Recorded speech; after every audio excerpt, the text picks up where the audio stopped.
Hello viewers, আসসালামু আলাইকুম। আমি কোন ফ্রেম দিয়ে কাজ করি, কোন সুতা দিয়ে কাজ করি, তারপর কোন কলম দিয়ে ড্রয়িং করি, এগুলো আপনারা জানতে চেয়েছেন। এগুলো আমি মূলত আপনাদের সাথে এখন শেয়ার করছি। দেখুন, আমি এখানে 4টা ফ্রেম দিয়ে কাজ করি।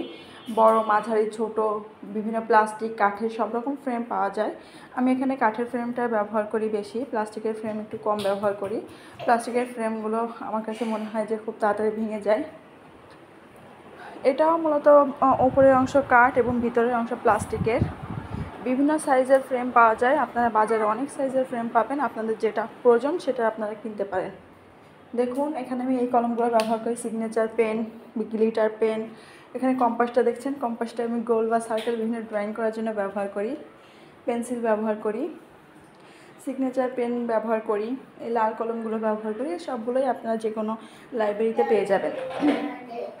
5 টাকা, 20 টাকা, 25 টাকা সব রকমই কলম এখানে আছে। এই আঠাটা আমি মূলত বিভিন্ন ধরনের চুমকি বা ডলার বসানোর জন্য ব্যবহার করে থাকি। এটা কাটারটা সুতা কাটার জন্য ব্যবহার করি। এই গুটি সুতাগুলো দেখছেন, এটা আমি কুশি কাটার কাজ করার জন্য ব্যবহার করি। দেখুন, এই যে অনেক সুতা, এই সুতাগুলো আমি সব কিন্তু আপনাদের কাছে যত কাজ করি সব কাজগুলো এই সুতা দিয়েই করি। এই সুতাগুলোকে মূলত ফেটি সুতা বা লাচ্চি সুতা, ভয়েল সুতা, সুন্দরী সুতা বলা হয়। এগুলো আপনারা যে কোনো দোকানেই, সুই সুতার দোকানে পেয়ে যাবেন। এটা তোলা হিসেবেও বিক্রি হয়, আবার কেজি হিসেবেও বিক্রি হয়।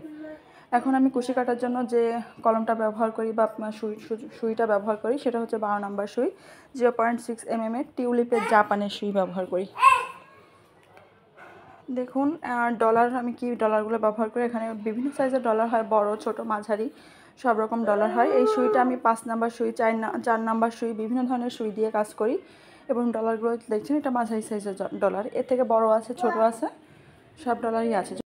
যদি সুই সুতা পরিচয়ের এই ভিডিওটা আপনাদের ভালো লেগে থাকে তাহলে অবশ্যই আমার চ্যানেলটি সাবস্ক্রাইব করবেন এবং আমার পাশে থাকবেন। আল্লাহ হাফেজ।